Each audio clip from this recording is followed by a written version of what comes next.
What's going on, everybody? Welcome back to the CheckSwing Podcast with myself and, of course, the brains and brawn of the situation. My man, Coach Santa, is in the building in all his Eagles regalia. Yep, I'm just here's a part of that gift and curse that we were just talking about. Actually, I'm going to wait till after the show because I don't want anybody notice. Okay, I don't want anybody to notice. Except if your mother's watching. Not even that. Not even that. It's something that it might just be me, so I'm not even going to mention it. But either way, what's going on, everybody? Welcome back to the CheckSwing Podcast with myself and Coach Miguel, the brains and brawn of the situation. We are back. We are live here for another show. We have a lot to talk about with, of course, the legal tampering period is happening right now in the NFL. A lot of things going on with that. A lot going on. A lot going on in that, especially as it pertains to the Philadelphia Eagles. We have a lot to talk about with the Eagles. We got a big dummy today too. Miguel's going to give you a report from spring training, not from spring training, but about spring training. About spring training. Thank you very much, Miguel. About spring training. I know he wishes he was down spring training. I wish I was down spring training. But if you're down spring training, give us a shout. Let us know how it is down there. If you're down there, I actually have a cousin that's in that area. So I asked him if he's going to a game. But we got a lot to talk about. But first, I got to get back to the particulars and ask my man, Miguel, how have you been, Miguel? I have been well, other than me almost punching my dog in the face for almost. Don't get Peter calling us. Well, no, because she made me angry. No, she likes to she likes nibbling sometimes, and she'll nibble at my elbow, and she bit me pretty good. So, but she's remorseful, and I gave her a cookie, and she's good. This past weekend was cool. I spent some time with my niecey and my sister-in-law. We went out to the Philly card collectors show.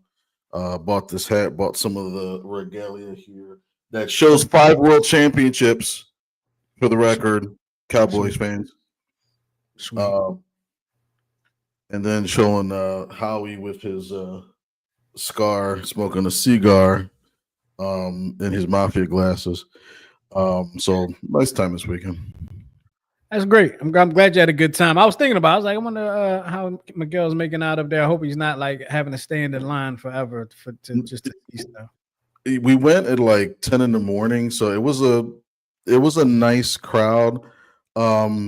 The crowds were really they divided into thirds. So the last third of the venue is where all the signing, where you had to actually pay to stand in line for the autographs and stuff. Gotcha. But yeah, it saw a lot of historical stuff. Newspaper clippings from 1964 Phillies, and caught up with 2 former coworkers, which is real nice. Cool. One of them, which is he's a 3 for 4. A 3 for 4. Yeah, born and raised in the Philadelphia area, roots for 3 teams, and is a Cowboys fan. What are the 3 teams he roots for? I have a friend like that too. Flyers, Sixers, and Phillies. But doesn't get down with it. Oh, you just said he's a Cowboys fan. Okay, gotcha.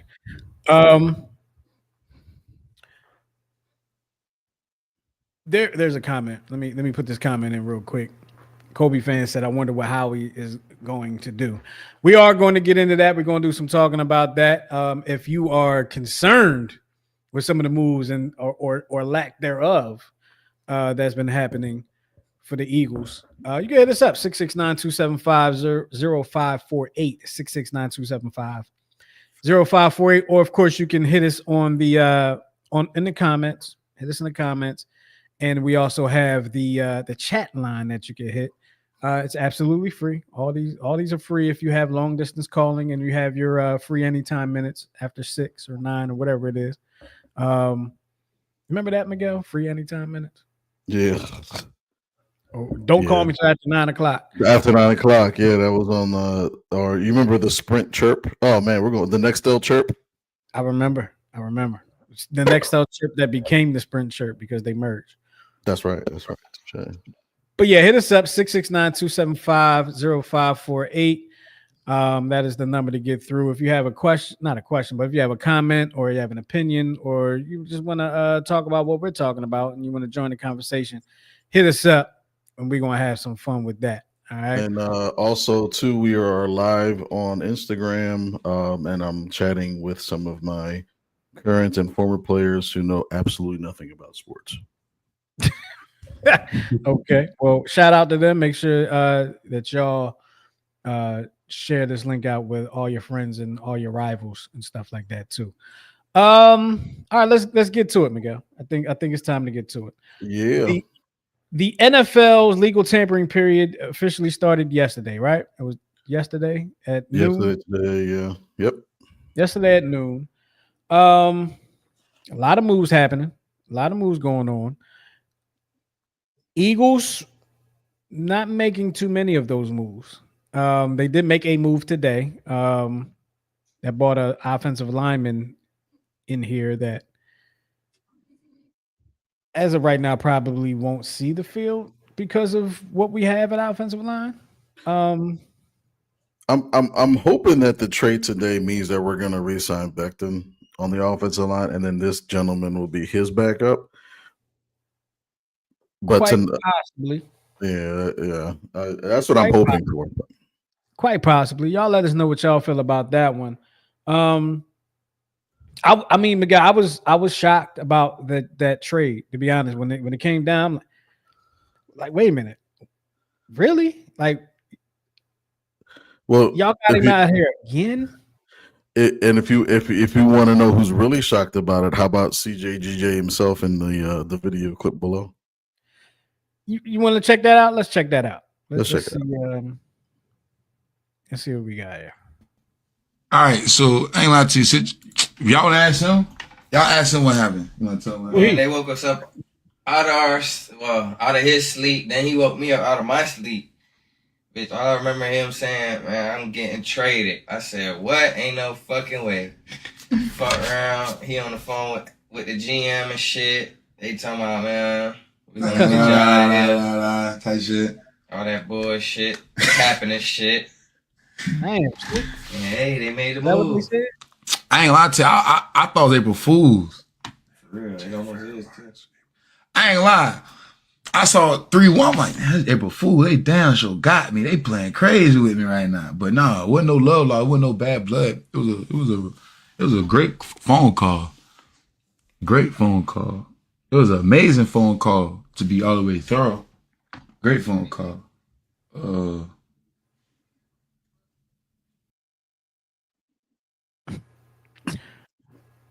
All right. Well, I didn't realize it was ending right there. It's a little different CJGJ than we're used to, right? Mm-hmm. Seemed a little bit more. He was very mature about it. He said the phone call went well. Mm-hmm. He went on to say a little later, that the young guys got to get paid. The Jalen Carter's got to get paid. The Zach Bowen got paid.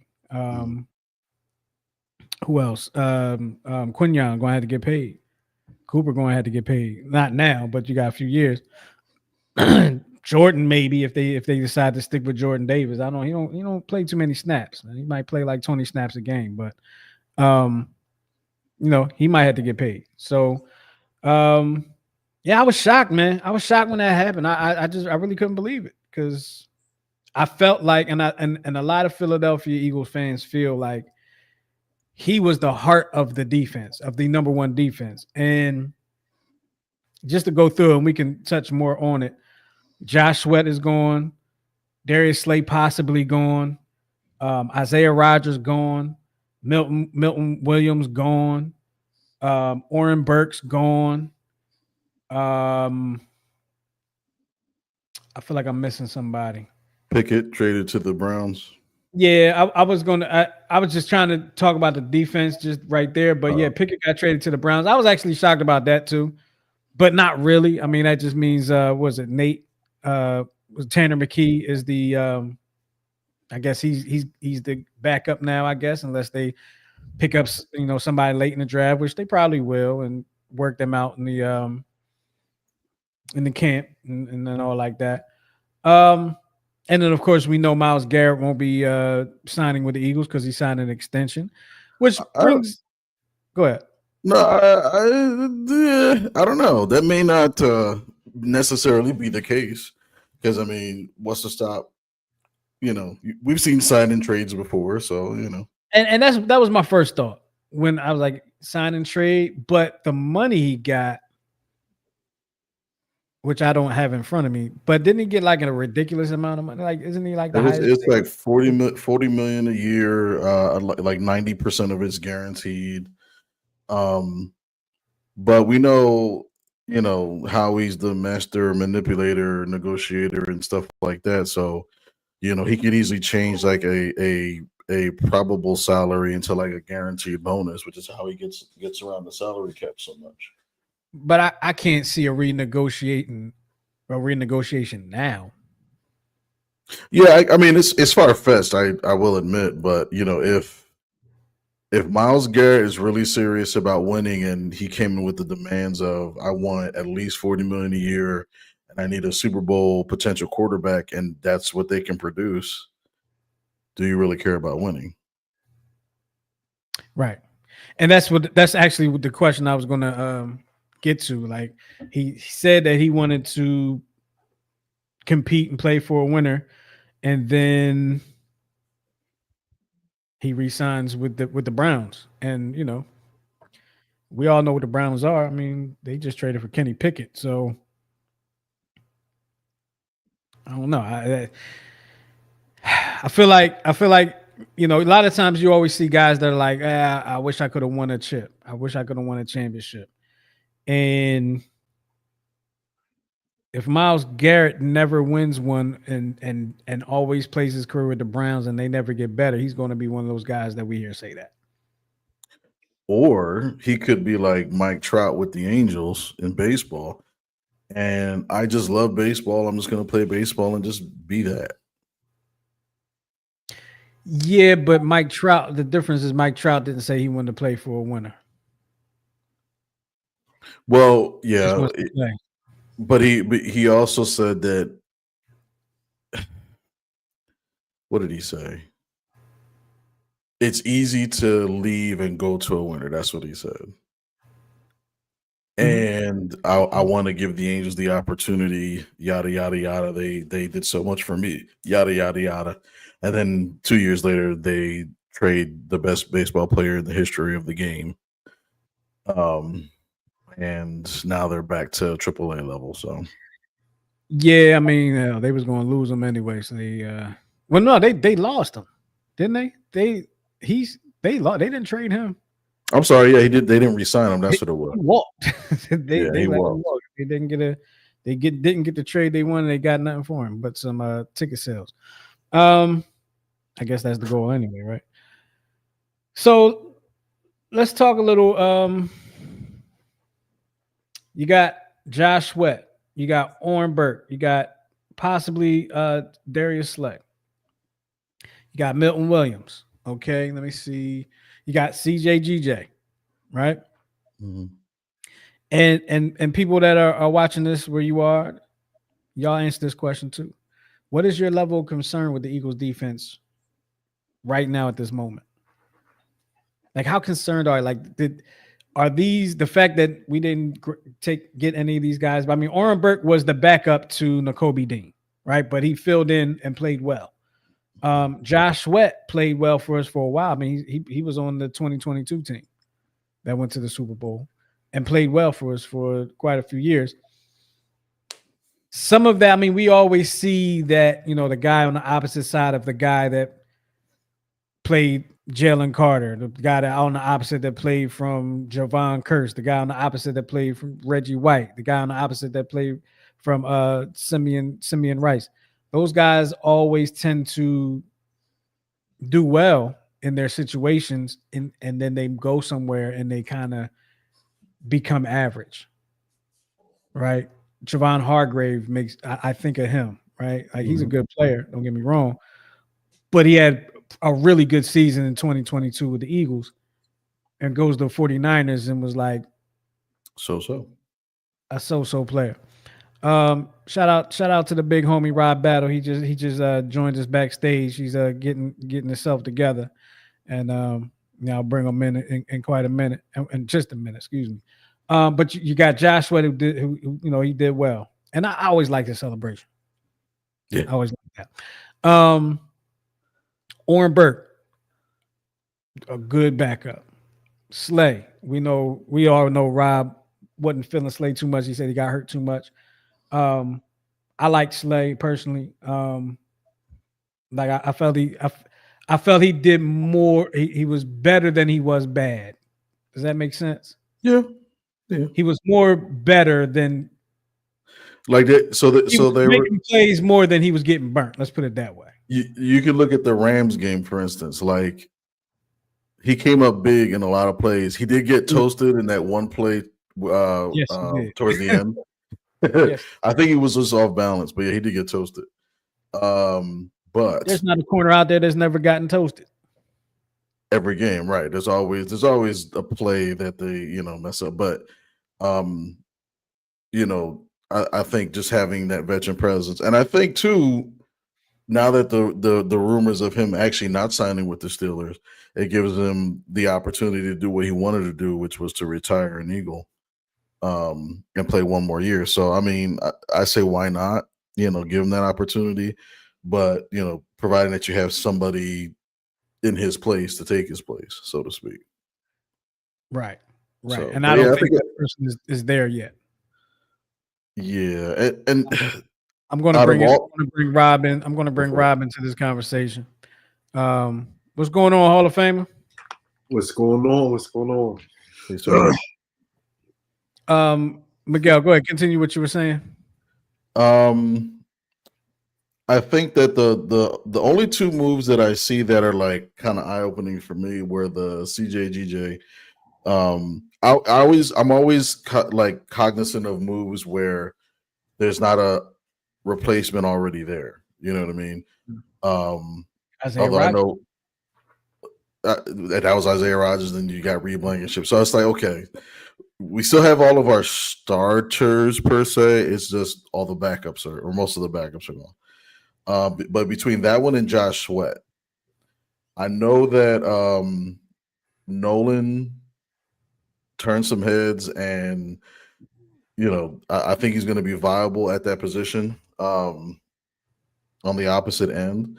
But I think losing Josh Sweat I'm like, and I think I get it because I know he has a slight injury history, nothing major, just like pulls and tweaks here and there, and then but when he plays, he's dangerous.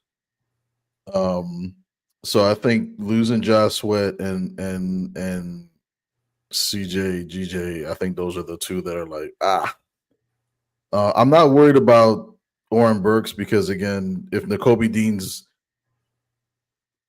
Dean's knee was a freak. Like, have you ever heard him explain the injury? He said his knee was literally dislocated and his kneecap, his thigh or something like that. It was up his thigh, and he had to like kind of guide it back and pop it back in and stuff like that. That sounds like career-ending stuff, but I mean, if he's up and at him, then I guess it's not career-ending. But we'll have to see how he recovers until he's like back. Right. So that's the tricky part there. Slay, you may get back on a team-friendly deal, and we have our backup QB, so I'm not worried about Pickett.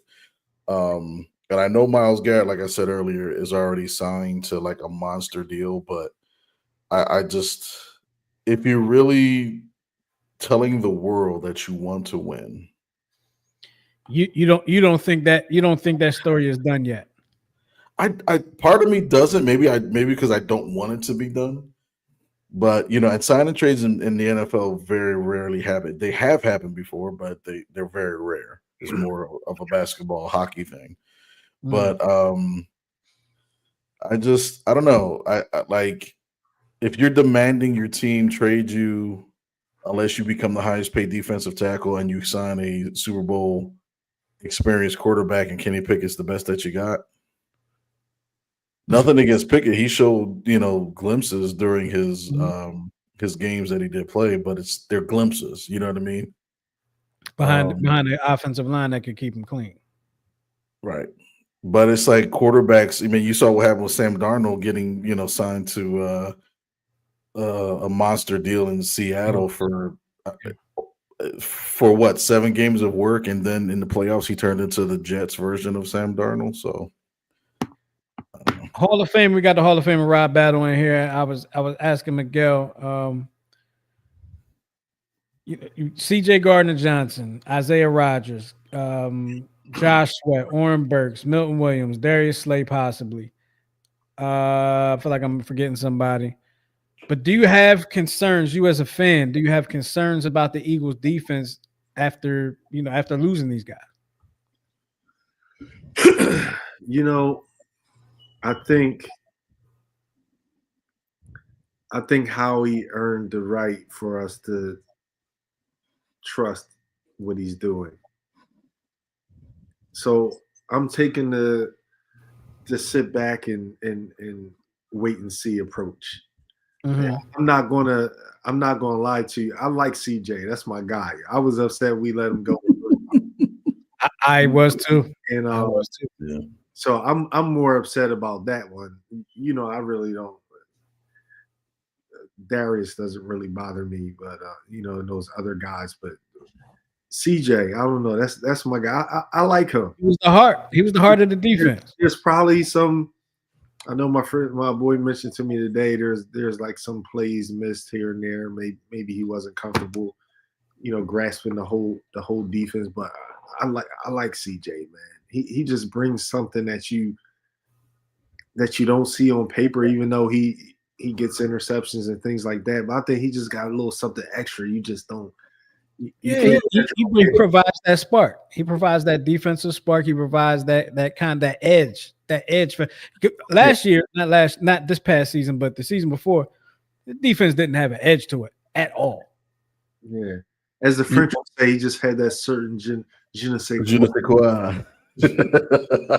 He reminds me of like a Dennis Rodman on defense. You know what I mean? Like when the Bulls got Dennis Rodman. Not that they necessarily needed him, but and especially all of his antics off the field. But I mean. But he was a defensive GOAT, you know what I mean? So he gave you something that, every team needs. Greatest rebounder of all time, Dennis Rodman. Perfected the art of rebounding. You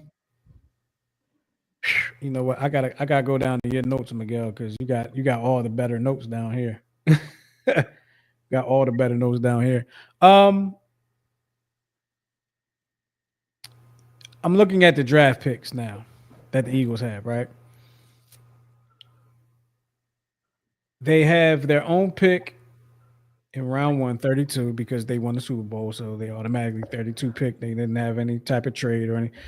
Second round is chalk as well, 64th pick in second round. 96 pick after that. Then after that, it gets interesting because they have a 4th round pick from the Lions, and then they have 1, 2, 3, 4 5th round picks. What do we need to do in the draft, guys? Like before the end of the season, I was like, we'll probably draft a kicker because what do we really need? And I'm jokingly, I was saying that, but like now, here's the thing. All right, now I want to get this out before y'all answer this question real quick, but I always feel like every championship team has to have one, the right role players. Number 2, role players that are dogs, right? And I feel like in these particular guys, I feel like they were the right role players, and I felt like they were dogs. I felt like we lost our dogs. We could get some dogs back. There's a lot of dogs out there, but I feel like we lost ours. And that's why it bothers me. Well, I mean, we got dogs on the defensive line, and this defense is predicated on having those dogs. Carter. Right. And we saw in the playoffs, DeJune is a dog, Mitchell's DeJune. Oh, DeJune. Oh, okay. Oh, I'm sorry. It's funny because I was listening to the radio version of the radio call from Merrill Reese on that interception. He called him like the June. He called him like all the names, all the mistaken names. So Dijon. the John.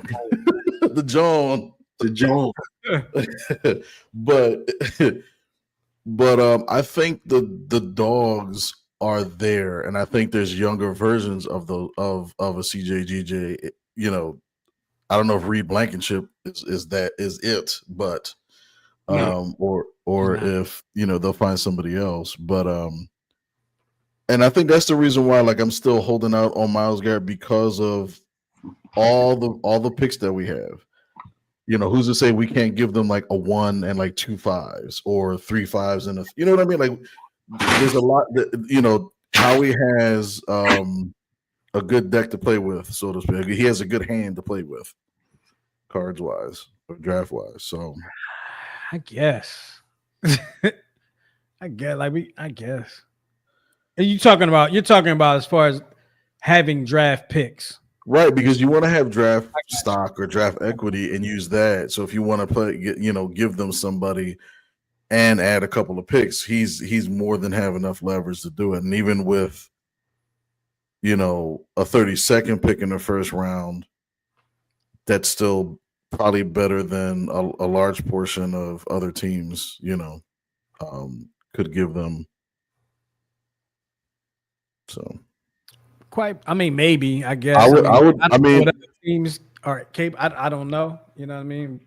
I would give up I would give up my first round and maybe my second round for Myles Garrett because Garrett's the best defensive player. But here's the thing: the Eagles have the worst first and second round picks in the draft. So anybody else that could offer a first and second that would want to offer a first and second round pick, if they wanted to offer the same thing we are, their picks are better. I don't know if we have. What could be asked for. I would give them our entire draft. I would do what my man Ditka did. You trying to set us back? Only for 1 year, huh? It's only for 1 year. You trying to set us back, man? You trying to set us back? I don't know. He's just one of those players. I'm just saying. And he's going to cost a lot of money. He's one of those players, but he's going to cost a lot of money too. And Carter has to get paid. Quinyon's going to have to get paid eventually. You know what though? Like a few years ago, I would have been worried about all that, but it just seems like all the team. Like if you look at the last Super Bowl team and the last Super Bowl team before that, it's like you can get players on great deals, and he likes to kick the can down the road with his salary cap, genius. So it's like I'm not even worried about like who we have to pay. He's paying the right people at the right time. You pay your big money up front, pay your big dudes, one or two of your best defenders behind the line of scrimmage. You know what I mean? Like it's like the formula is there, so I'm not too worried about money. Well, yeah. Well, you got Carter's probably gonna break the bank, especially if he has a season like he did last year. Carter's gonna break the bank. You have another couple years for Cooper and Quinyon, and then you have Jordan Davis. He could be. He may not be an Eagle. I don't know. I'm not. I like the kid, but I'm not completely confident he's going to be an Eagle. If you get Myles Garrett, then he kind of becomes dispensable. So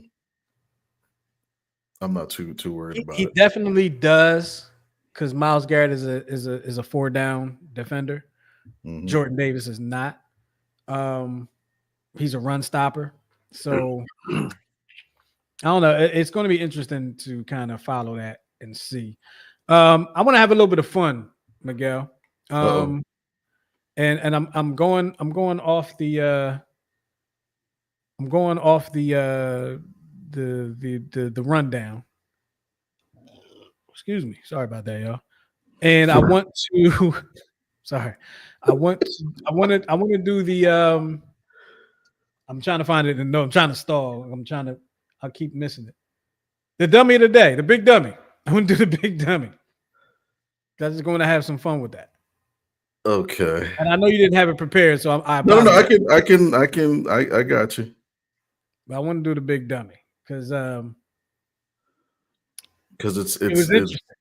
It's absolutely and absolutely and everyone out there with a sense of humor is going to enjoy this. So is this ready to go? Yep. All right, so here we go for the big dummy. So we're looking at what you would call the new style of baseball hat, I guess. And I guess this was going to be coming out this year. And some of the designs may not have been completely thought out. Completely. Can we look at some of those? Sure. So keep in mind too, the premise was, I don't know what the premise was. So here's the hat that got everything kind of like disqualified, because they were going for it was supposed to be the logo shadow look for Major League Baseball, but they accidentally spelled the word that Rob knows. Rob just got it. Oh yeah, probably about as long as it took me. I wasn't even in that mindset. Well, it hit me a little late too. So that's one, and not all the hats were a complete mess up, but then the second hat here, this one's kind of tricky because there's an A on this side, but if you look at it real quick, it kind of looks like anals instead of angels. Yeah, it's kind of blocking that letter. And then this one here, they totally fumbled this one. Yeah, they completely ass. Yeah. You got it. Yeah, so they didn't really think these all the way through. So we only missing one part. I'm just saying, you got tetas, you got ass, and you got anal. Well, and I didn't show the Astros one, but the H is in front of the T, so it looks like Astros. We got to get Goose one. I'm gonna get you the Tetas one because you seem like a Tetas type of guy. Me gusta las tetas. So that is Major League Baseball fixing something that isn't broken again, because last year they made the uniforms and the uniforms ended up being like see-through or something, right? Accidentally. Yeah, and there were several players that you could tell don't like to wear undergarments, and everybody saw that in spring training. There was mismatched colors, like the grays at the top looked more like browns on the bottom. The lettering was off, but yeah, there was enough of an outcry that they decided to go back to the exact style as 2 years. Are those hats? Are those hats off the market? Like yes. Yeah, they pulled them. I kind of want one too. You know what though? I guarantee somebody's gonna have one. Somebody's gonna have it. It's probably gonna be on eBay, or they're probably selling that joint. They're like, I got like 3 Tetas for like for $100. Limited edition, limited edition fitted Tetas, and it is limited edition. Absolutely, you might be able to get it come up.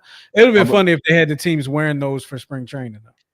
It really would have. But you know what though, I'm gonna try to get the ass one because my brother's an Oakland A's fan, so I want to get him the ass one. Sorry to hear that about your brother. Let's stick to baseball for a little bit. All right. I just want to make a quick note. I mean, we're not a Yankees program here, but the ace of the Yankees, Garrett Cole, needs Tommy John surgeries, out for the season.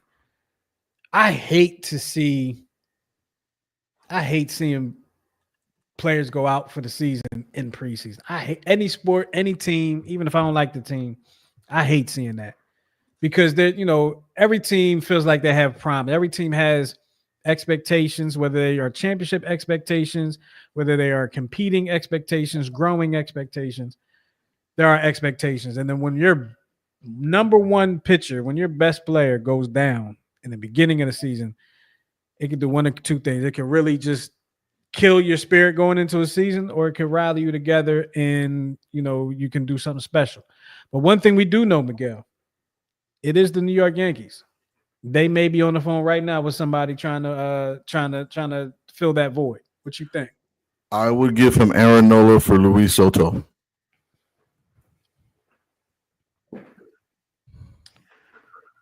All right, tell me who Luis Soto is. Oh, I'm sorry, he's on the Mets. I'm in the wrong time zone for that one.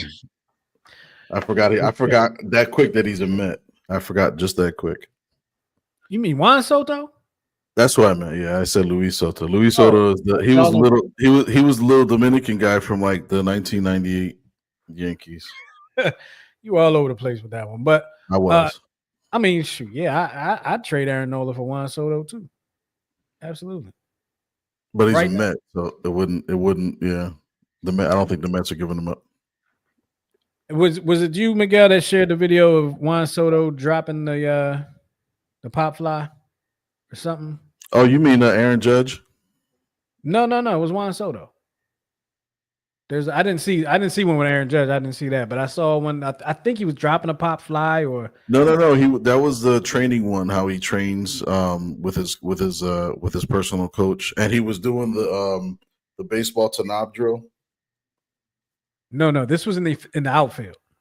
I got to see which, because I think there was a couple of videos. Maybe it was. This must not have been you that showed me this video. I might just come across it on my own. There was a video where Juan Soto's in the outfield and he just kind of drops a pop flower.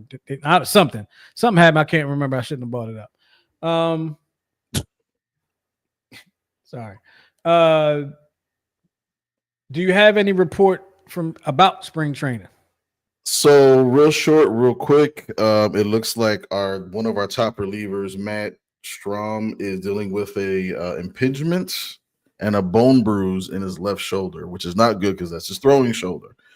So right now his status for opening day is in question. They're probably going to give him a couple of days off and see what happens there. So I think the thing that you run into, just like with Garrett Cole, is they're pitching a lot more innings because of playoff baseball, and some of them are not quite used to that. So this is kind of like what you have to deal with, unfortunately. And even the pitcher for the Orioles, their younger pitcher, Grayson Rodriguez, young fireballer. He's kind of had a history of injuries. They shut him down for 2 weeks because they said he was feeling that sharp pain behind the elbow, which is usually not a good sign. So they gave him a shot of cortisone, and they said, "Don't pitch for 2 weeks, and we'll get you on a throwing program." And that's the same thing. Real quick? I'm sorry. The sharp pain behind the elbow. What is that usually? Do you know what that usually is? Or because let me see. Right now, and I'd like to know. So the UCL is like here. Usually, that UCL is the I believe that's the muscle that stretches out when you pitch, and that's the part that usually gets damaged. And when you need Tommy John, that's the part that has to get replaced. If it's behind the elbow, it may not be as dangerous, but it just lingers longer. It's almost like when a baseball player has a hamstring injury, it usually, unless you shut it down completely, it usually lingers for the course of a season. And that's in any sport, but not just baseball. But that's what that kind of is behind the elbow. It's kind of like you're gonna have to see at a point, is it damaged enough that you need to repair it? Or if it's not damaged at all and it's just soreness, then it's a matter of dealing with the pain. But I think the issue too is,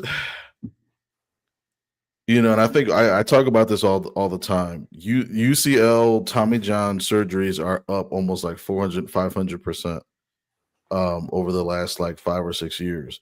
And you got all these gurus out here that are talking about velo.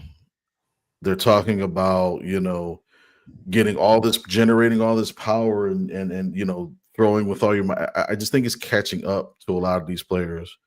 I remember going into a lesson one time with a player, and there was a high school player that was like 3 cages down. And I remember looking at his body. His body was so distorted because his left arm looked like, okay, normal, you know, little bump right there. But his right arm looked like freaking Popeye. So he was walking around, you know what I mean? Like it was just, and all he was doing was he was trying to get to his personal record. He's trying to get his velo PR, right? I think he may have been like a sophomore or a junior, and he was already topping out at 80, which was kind of impressive. He threw 10 pitches. He looked fine, but then he told his coach, he's like, "Yeah, I think I did something to my shoulder." I never heard from that kid again. So it's like, what are we doing here? You know, I get the whole, you know, trying to generate power and you're trying to do velo to impress these scouts, but there's so much to a player than just velo. You know what I mean? I just it just bugs me because, you know, this is the age where we're starting to take our athletes onto showcases. So we got a showcase out in I forget the school. I think it might be what's the school out in it's not Millersville, but it's somewhere in Middle Pennsylvania. What, Kutztown? And not Kutztown. No, we don't go that far. We never go to towns with a K. Mansfield. I'll look at it's one of those bills. So I actually think it might be Millersville. But you know, I'm teaching the guys about showcases, and one of the first questions is like, so what should my velo be? What should my pop time be? I'm like, don't worry about that. They're not just looking at your numbers, they're looking at your demeanor. You know, are you a good teammate? You know,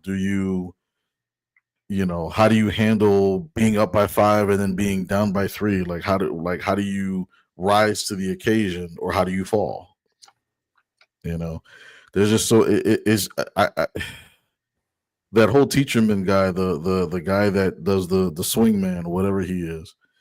I just think it's ruining our youth's idea of training. Well, it's all analytics, right? It's all analytics. 'Cause what you say, the kid want to know statistical numbers. They want to know their analytical numbers. And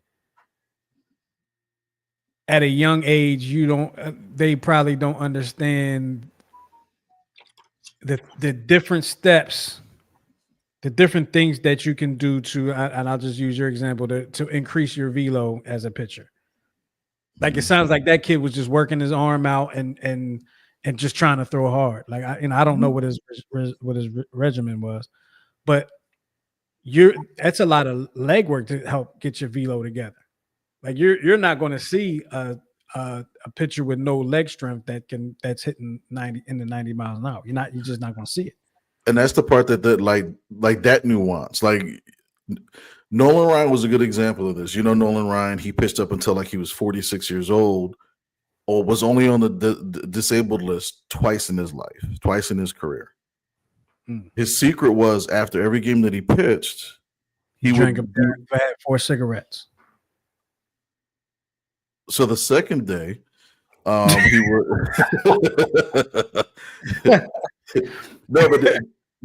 so he would literally leg press 500 pounds to 600 pounds after every start, and then he would go on the cycle for another hour, and then wouldn't do any arm stuff for like a day or two, get everything healed up, and then start throwing again. And that was his routine. Steve Carlton, a lefty, he used to actually go into a 50-pound bag of rice and start kneading it. And that would get all of the scar tissue out after, because pretty much when you're pitching, when you see like a pitcher getting interviewed after a game, he has the ice pack here and then the ice pack on the elbow.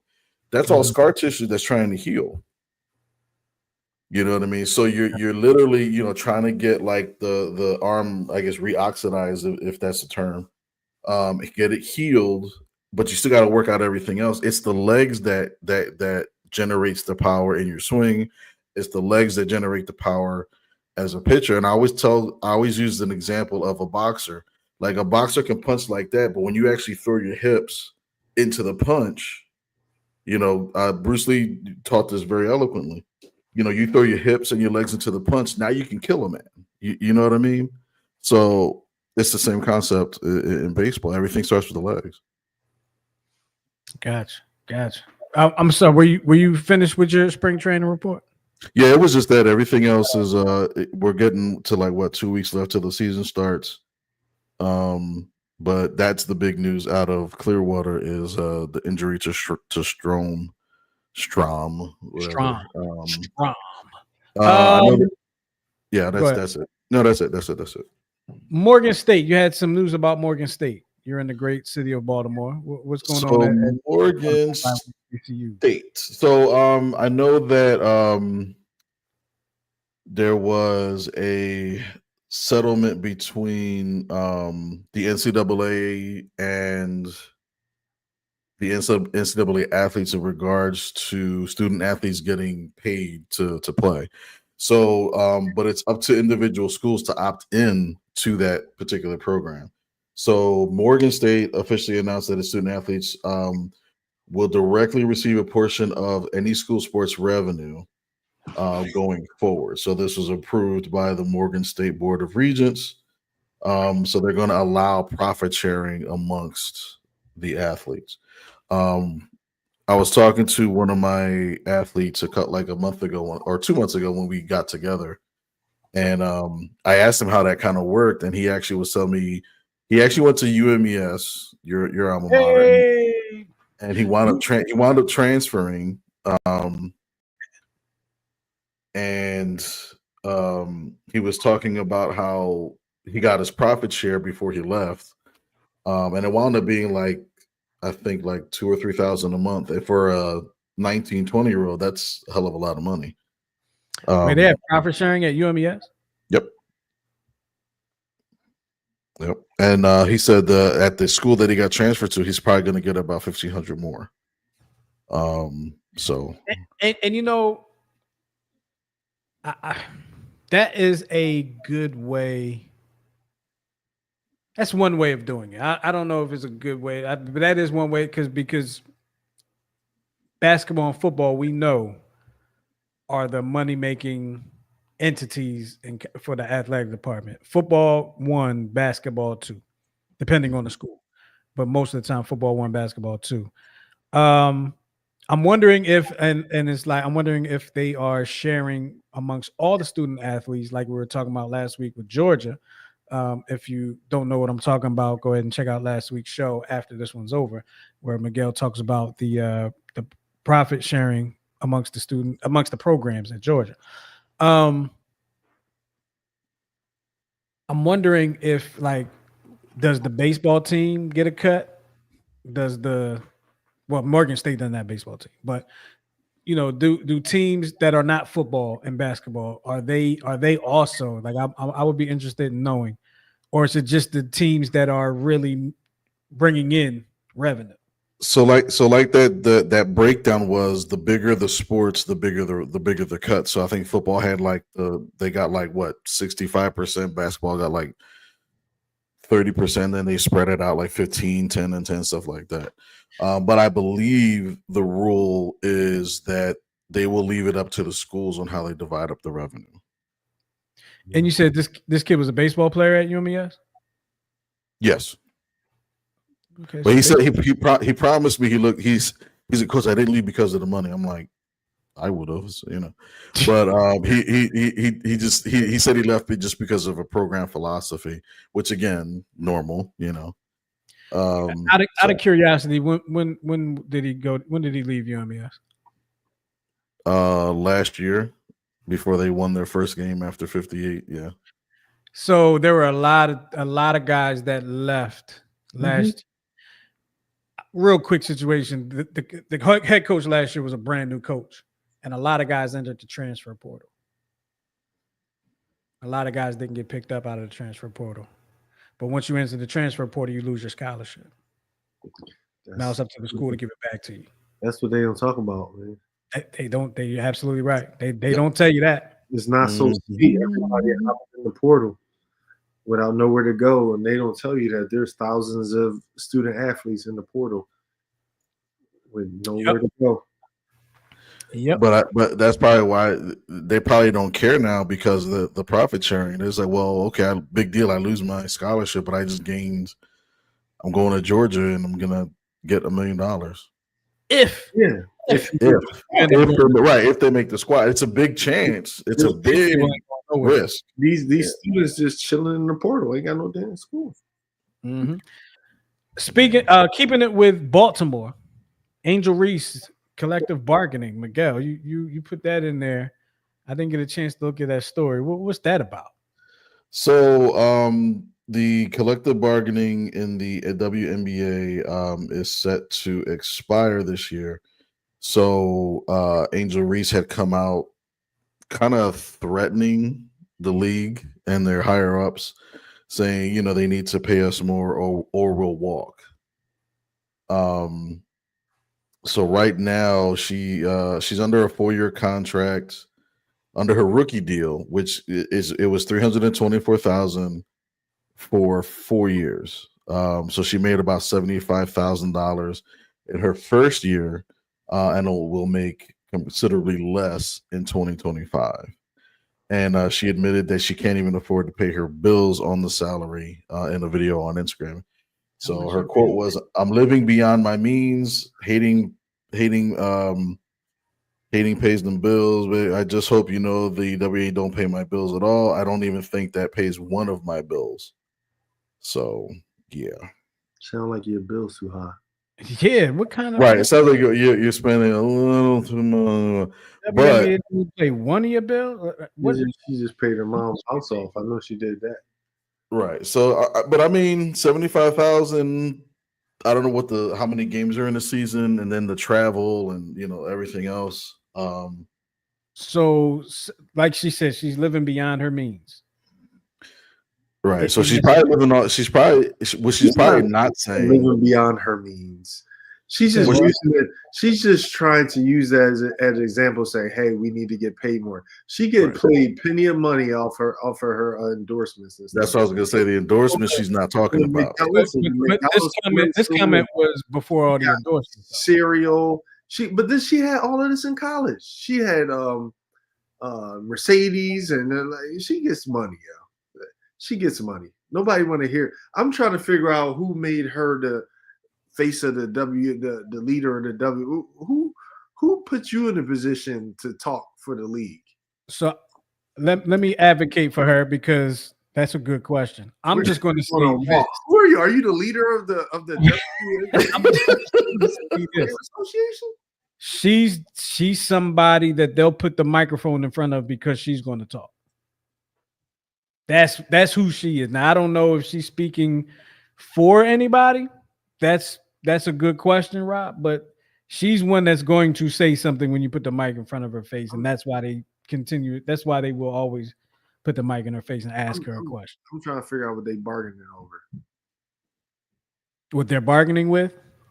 Yeah, what are they bargaining over? I mean, at the end of the day, because I don't know what their CBA is like. I don't know what kind of. They haven't made a profit yet. Right. I don't know that it's a NBA subsidized the league, so it's like if they're operating in the red, the NBA is actually just going to come in and pay and cover all the other costs. That's how that kind of works. You know what I mean? So if I recall, I believe that they take a higher percentage of revenue than NBA or men do. But the problem is they don't have any profit. Right. So y'all get money. Y'all getting this money and they're in the deficit. But y'all get more of a share than the guys do. So I'm over it. Why you bring this up, Miguel? I'm over these words talking about pay. They don't make any money yet. There's no profit. And I think that's what gets lost, right? I think that's what gets lost on a lot of people, because people don't realize that the WNBA works at a deficit. Like all these other sports that have been around for baseball over 100 years, football over 100 years, basketball, what we're about at 80, maybe 80 years, something like that. All these So leagues have been around for a while, and they're profiting. WNBA been around what 25 years? something like that. Yeah. So one of the things is in July, the WNBA announced a new 11-year media rights deal, which featured the partnerships with Disney, Amazon Prime, and NBC Universal, which is valued at $2.2 billion or $200 million per year. But the future agreements with additional partners could bring the league's overall media deals closer to $3 billion. So obviously they want a bigger piece of that pie. Rob, I got a question for you. So The women before the WNBA existed, American women and I guess all other women played professional basketball in other countries outside of the United States. We didn't have a league. Is women's basketball more popular in other countries than it is here? I mean, it's getting pretty popular here because the level of play has gotten a lot better. But in the past, was it bigger in other countries? Like soccer is bigger in other countries? And I'm not comparing the two, but I'm just saying as compared to us. yeah, like I would say like the top league, women's league in Spain would be bigger than the WNBA. Really? Okay. And would that coincide with the reasoning why a lot of American women want to play overseas? Brittany Griner, for one, was playing in Russia and playing in the WNBA. That's because they make more. Yeah, they get paid. They get paid very well. Those top players, anyway. I won't say everybody's not getting a crazy bag, but when you're talking about WNBA players going over there that are put on there, they get paid. They get paid handsomely. Oh, they're getting compensated. I remember when I was in Spain, there was a top division team about 45 minutes from where I played, and me and our teammates, we became friends with the girls on that team. They had Michelle Snow on their team. They had Nicole Willingham was another one. So they had a couple WNBA players on their team. And I remember them playing in the EuroLeague Final Four. And they go up against the Russian team. Everybody know Russia, like Russia puts out that paper. So they play in this Russian team, right? And they were pretty good. You know, they got Michelle, they got Nicole. I think it was one more player. I'm drawing a blank. You know, this Russian team had Diana Taurasi, like Sue Bird, like they had them Georgia twins. They had Sylvia Fowles. They had, What? They put up a good fight though, but I'm like, how do you beat this team? They had the American Olympic team over there. They had the female version of the Monstars out there on the court. Sheesh. And then like another team had Lauren Jackson, what's the one girl, the Sparks, the Delisha Milton, I think her name was. Yeah, it was cool. Like it would be able to hang out with them and like see those. But they had a whole superstar team, and they paid them that good money. Hence the reason why Brittany Griner was over there. But that was the team. That was the same team that paid Diana Taurasi to sit out. Really? Yeah. Oh, wow. Okay. Yeah. And Diana Taurasi is she retired? Is she retiring? Is she retired now, or is she retiring after this season? I think she retired. I think she announced her retirement. I think she announced her retirement. Yeah, I think she announced her retirement. We got some videos to get through before you stump me. We're at 9:00 already. Yeah. So, all right? Which one am I putting up first? Let's do the story of the runner. Is that the news anchors right here? Yeah. All right, here we go.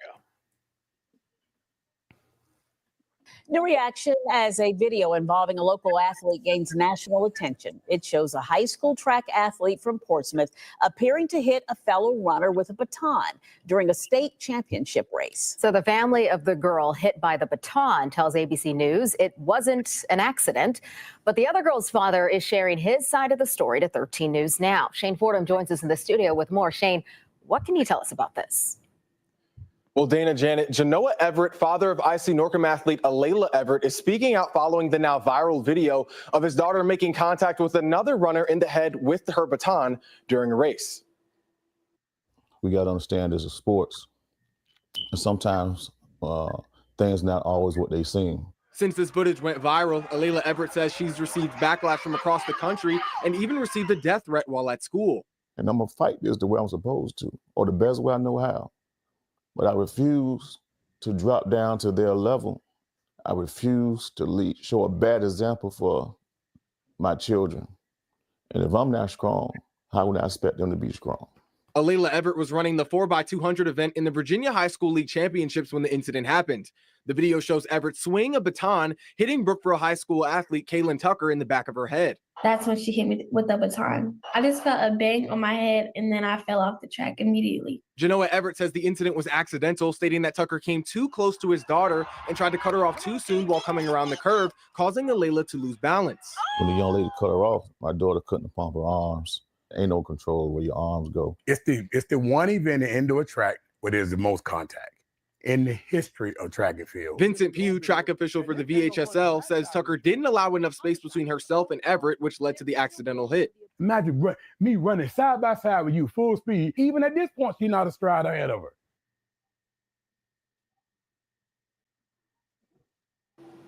Kaylin Tucker's family told ABC News their daughter was diagnosed with a concussion and that the IC Norcom athletics director and Alayla Everett's father apologized in a phone call. I'll have more at 6. Shane Fordham, 13 News Now. Did you receive? So, like I said prior to starting the show, I want to be very careful with what I say in regards to this, being that this is a child. But here's what I've thought about it, and here's what I will say. Everybody has had that moment in their life where they have done something and immediately regretted it. We had that we all have had a moment in our life where rational thought kind of escapes us and we react as opposed to really kind of thinking things through. She says it was an accident. The video doesn't look like an accident, which is why she's getting vilified. I mean, they made a point to show in the video that she's a pretty good student, a decorated athlete. That's really all we can really take from what we just watched. She has a good GPA, decorated athlete. We don't know anything else about this girl. We don't know if she's a good person, bad person. We don't know. And it's a student. So I would hope it wasn't on purpose. And I'll just leave it at that. You guys want to chime in on this? The video definitely looks the video looks bad. Very. It's very, the explanation is very possible. I had a very short track career. I used to run just to stay in shape. But yeah, I mean, it definitely can get tight when you run those type of events where you can, where you can cross lanes. I don't know. And then I think I will say this. Can you see in the video? You can see in the video where like she hits her and she kind of like pauses, like extends her arm, like oh. I did see that. That's the first time I noticed that. Yeah. So when you initially saw it, I was like, damn, she whacked that girl in the head, But yeah. I'm a lean on the side of I'm giving her the benefit of the doubt. I think it was an accident because you can see her kind of pause a bit, like, oh, and they said that the girl was diagnosed with a concussion. I mean, I don't know if you guys ran track, but like I've held the baton. The baton is very, very light. Very light. So let me speak to that, Rob. Like with momentum, but let me speak to that because for me, I feel like she could have finished. For me, it wasn't the baton itself that may have did the concussion. It was the baton and then probably the jump. Like, what was that? That might have been. That might been. I have a hard time believing that you can get a concussion from a baton. I've ran track. I used to run track. I've held the baton many times. A baton is lighter than a cell phone, so it's hard for me to believe that it was just the baton. It would probably be more of the head, like jerking and jumping or something like that. But when I was reading about it a couple of days ago, I read something about she had a possible fractured skull. And when I read that, I was like, you don't accidentally fracture somebody's skull with a baton. That's hard to do. But there was no mention of that in the news article, so I'm glad of that. And like Rob said, she reached out. It looked like she reached out real quick. I mean, it's a video. It's a quick moment. Hopefully it wasn't what it looked like. Miguel, I'm sorry. Go ahead. No. And you kind of go at the reaction too for the father to reach out and apologize. And there's like an 11-minute video of an interview with the girl that actually did swing the baton, and she's just like hysterical about it. And she's like, I'm not the greatest athlete. I wouldn't do anything to jeopardize me or someone else. It's just not my character. So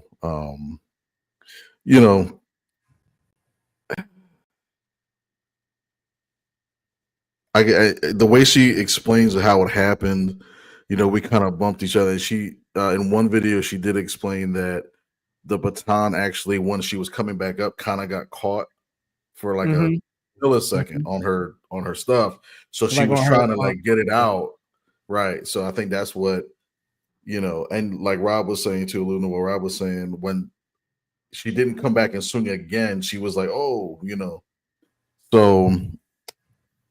I think it was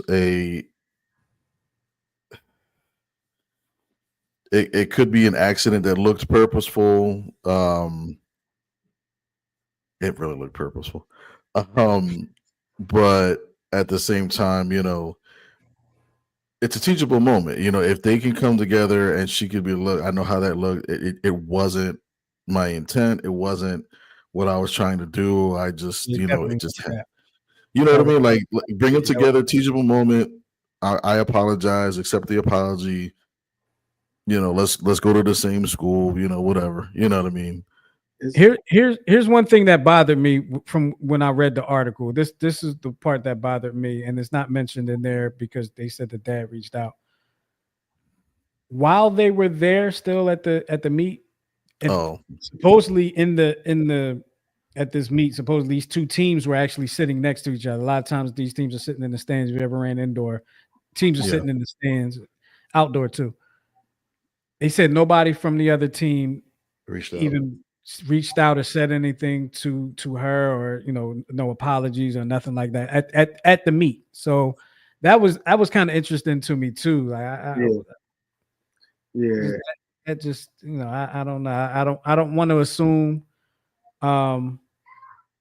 But you would think in accident, look, I'm sorry, if there's anything I can do, something. But that just didn't happen at the time. So I just felt that was kind of, I don't know. Which one we going to next, Miguel? Let's go to the ABS Call of the Week. Winning's better than losing. And the Dodgers will try to win tomorrow as Fiducia strikes out. Did he challenge? No, he's challenging it. Why not? Don't keep it in your pocket. Exactly. We'll see if the game's over or not. And it will not be. The proverbial loophole. Bonus baseball.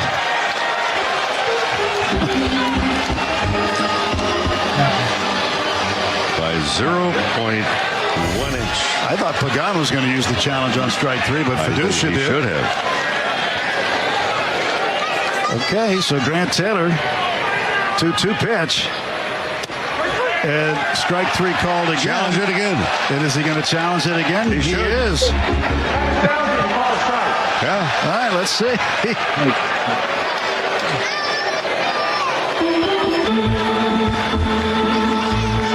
And we're going to keep playing. Yeah. Well, Oakland umpire Jacob Metz is going to have to hold on for his dinner plans a little bit longer. Where's the last one? Yo, that's going to be fun to watch. I wish the Major League was doing this so we could do this all season long. Yeah. So, but I'm hoping that, you know, I think Rob had mentioned this, like it shouldn't be on every pitch, but if it's on like if it's on a 2-strike pitch, I'm okay with it. Yeah. And pitch that it can't be on there. I don't think it's on every pitch, but yeah.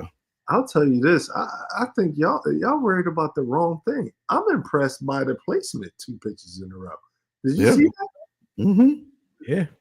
Yeah, that was good. Good play. It was like exactly the same placement.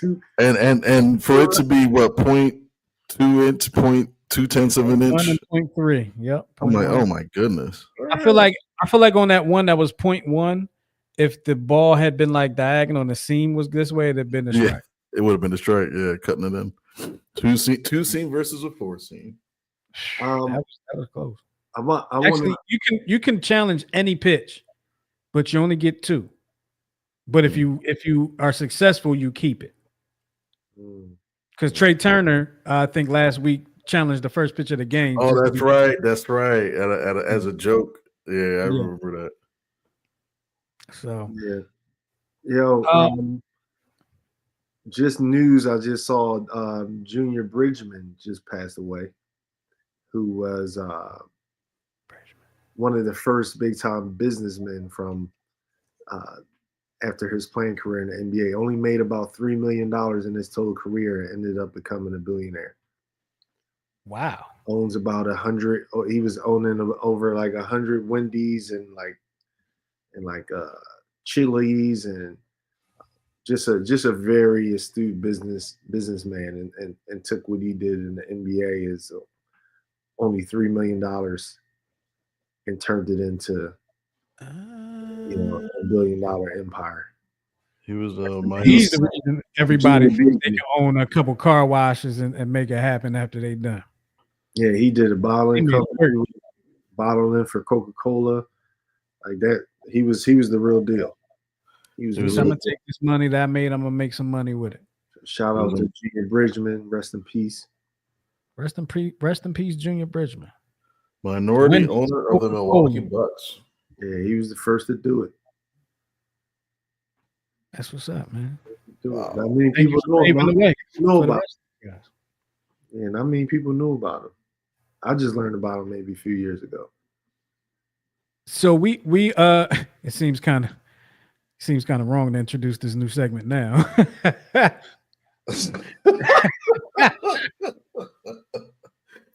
Seems kind of wrong to introduce. I mean, it's for the future. I mean, it's not necessarily. But we're gonna do it. We're gonna do it. I'll let you introduce it then. Oh, damn. Okay. All right. Well, there's a new segment that Miguel thought of. He conceptualized the whole thing, right? Oh God. So basically it's called Damn. And it's going to be a video that we play, and it's going to give you the damn reaction. Okay, that's what it's going to give you. The damn reaction. Damn. We ready for the video? That's the one, right? Damn. Yeah, like that, right? Yeah. Okay. So here we go.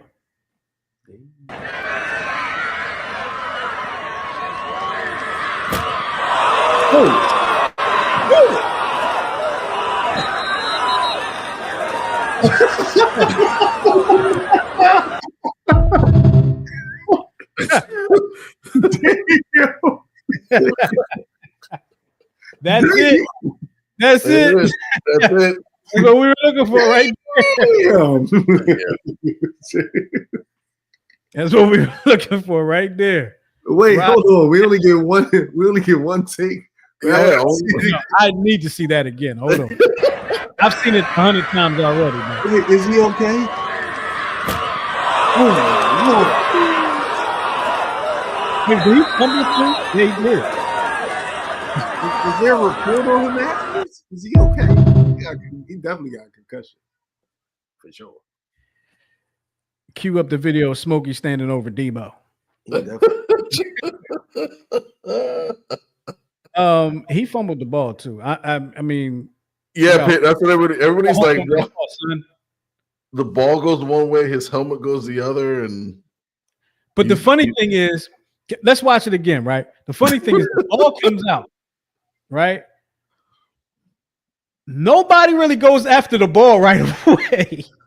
The ball was like an afterthought, and then they're like, "Oh, let's go get the ball." Let's watch this again. Let's watch this one more time. He's over. Let's watch this one more time. Here we go. Oh, hold on. Oh, you got restarted, Miguel. I'm sorry. We ready? Oh, hold on. Go for it.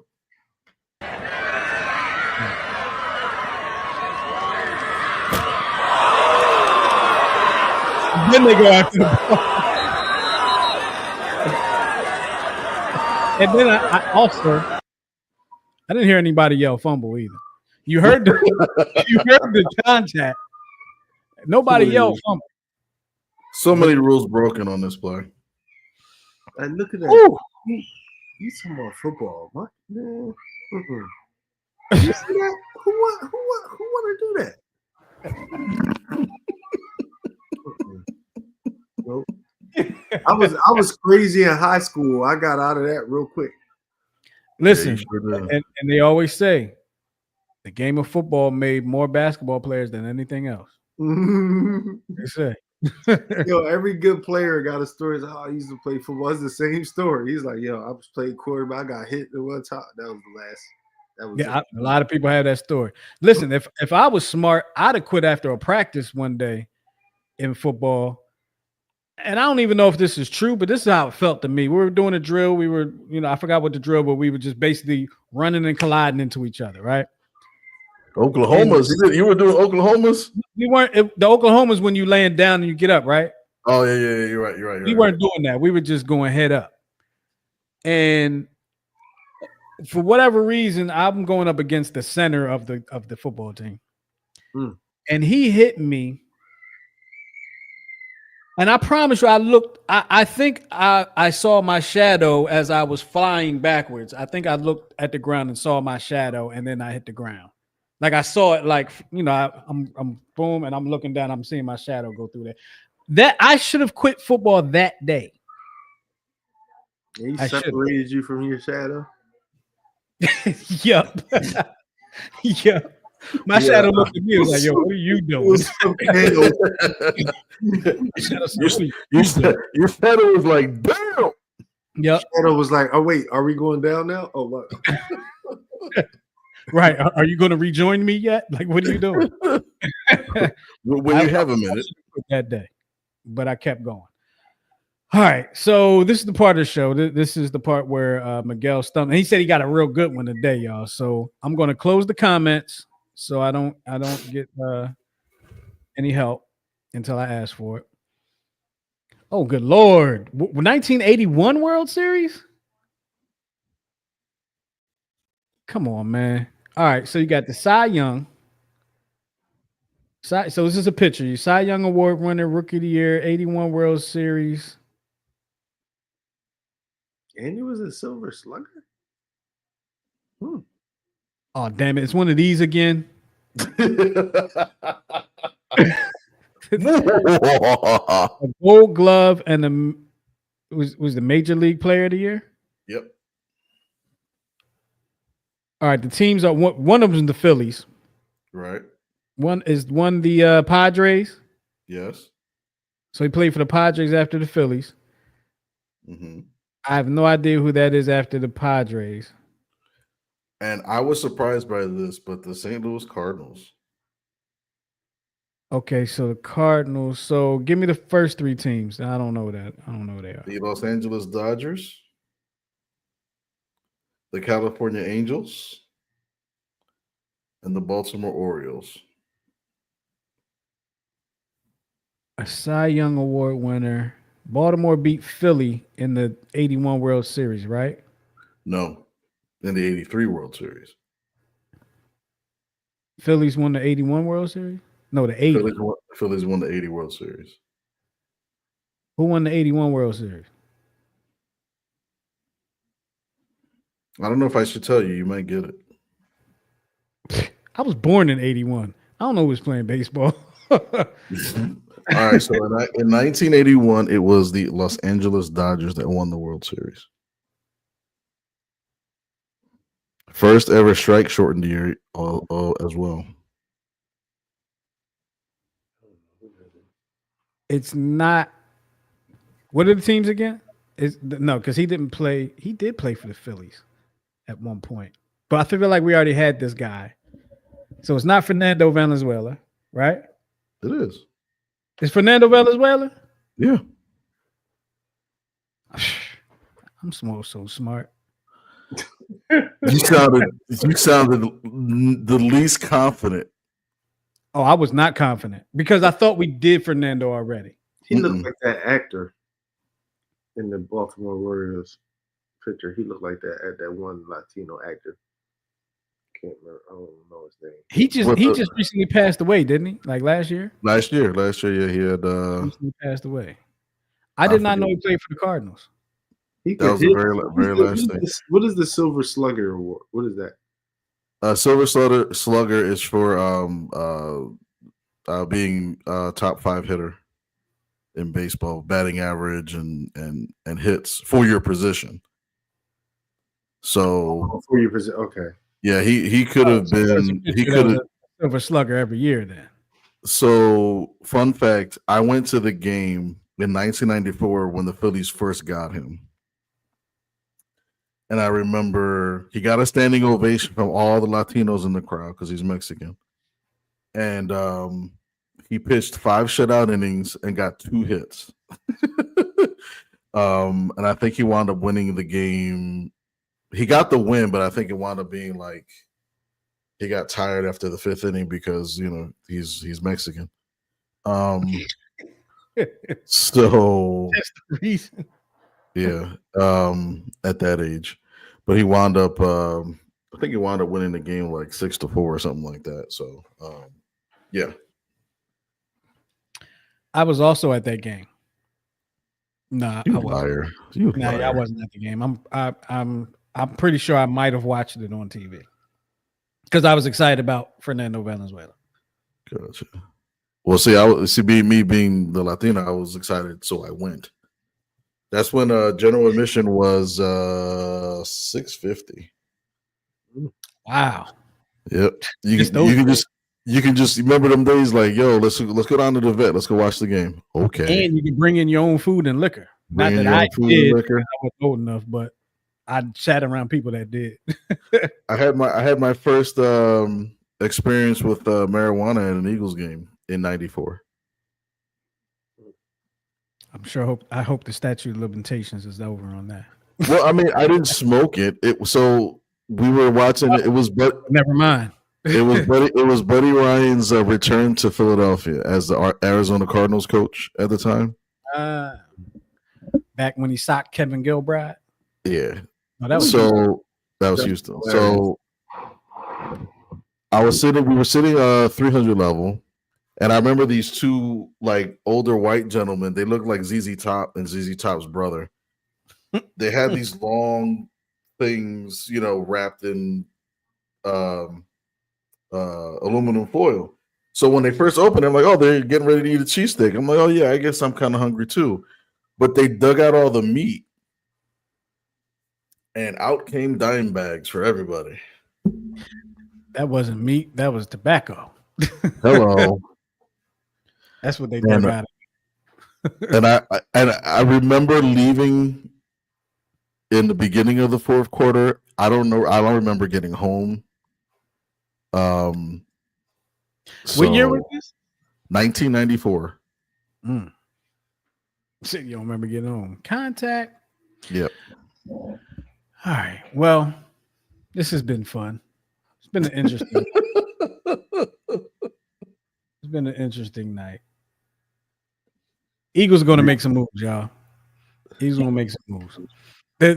I'm just going to say this before we go. The Philadelphia Eagles fan, and I'm glad Rob has said that he's holding strong. He's going to believe in Howard, because there's a lot of Eagles fans that as soon as Howie does something they don't like, they tell Howie needs to go. He got it. I can't. He don't know what he does. But then when it turns out to be great, he's a genius all over again. So but you know what's funny? What's funny now is that I think after the first Super Bowl we won, I think it was more like that. But now all you're seeing is, let him cook. Let him cook. He knows what he. So I think you're going to start seeing less and less of that, because to be in the Super Bowl 3 times since 2018 and to win 2 of them, it's like now you have proof. Proof's in the pudding. It's like he knows how to put together a team. There may be some busts here and there. You know, you'll have your occasional Nnamdi Asomugha. You know what I mean? And you have to go through that. So, well, he's finally hitting on the drafts. Like, it took him plenty of years, but the last few drafts. What was the other one? Those Nelson Aguilar. Nelson Aguilar had one. Jalen Reagor, yeah. DJ Arson. JJ Arcega-Whiteside. I don't stop picking players that sound like a type of bread at Panera. They drafted that man over, who was it? Justin Jefferson or somebody? No, they drafted Reagor over Justin Jefferson. And you know how he. But you know what Howie did? He blamed that whole thing on Peterson. That was Peterson's pick. It's all good though. I'm not a coach and I'm not a scout, but even I can look and be like, okay, who's the best player between the two? I'm drafting Justin Jefferson. I don't even know who the hell is Jalen Reagor. Where is he? They talking about, he can receive and he can return kicks too. So what? But Rob, we're good. We since then we've been to 2 bowls and we won 1. We're good. I feel like all of our teams, I feel like both of the main teams do that dumb crap, man. Yeah, you're right. Who the Sixers drafted? It's a Philly thing. They had Tatum, like they've never gotten the number 1 pick right. The only one was Iverson. Well, yeah. I did my research when we talked about it. They only had the number 1 pick 3 times, so they screwed it up 2 out of 3. They got it right once. Was it Iverson, Simmons, and Fultz? Yes. And then Sean Bradley, we could have had Penny. Like it's like a whole like track record. Was it? Then we pick Larry Hughes instead of the dude from the Celtics. Pierce. Paul Pierce, yeah. Instead of Paul Pierce, and also instead of Dirk Nowitzki. And that was, if I'm not mistaken, that was a Larry Brown thing. Oh my God. Yeah, that was a Larry Brown. Larry Brown, I miss it to this day. He wanted Larry Hughes. He wanted no parts of Paul Pierce. Because Larry Brown was a big defensive guy too. That's part. Right. Mm-hmm. Yep. Coming out of Carolina. That's what they do. All right, we're gonna get up out of here. We appreciate we appreciate y'all hanging with us here on the CheckSwing Podcast with myself, with the brains of brawn of the show, Mr. Coach Santa, and with the Hall of Famer Rob Battle. We appreciate you hanging with us. We're gonna get up out of here, and we'll talk to y'all next week right here on the CheckSwing Pod. Make sure you go and subscribe to the YouTube channel, New Twist Radio YouTube channel. That's where we show this, and you share us with your friends and family and neighbors and all your enemies. That's all I got. We'll talk to y'all next week. Peace.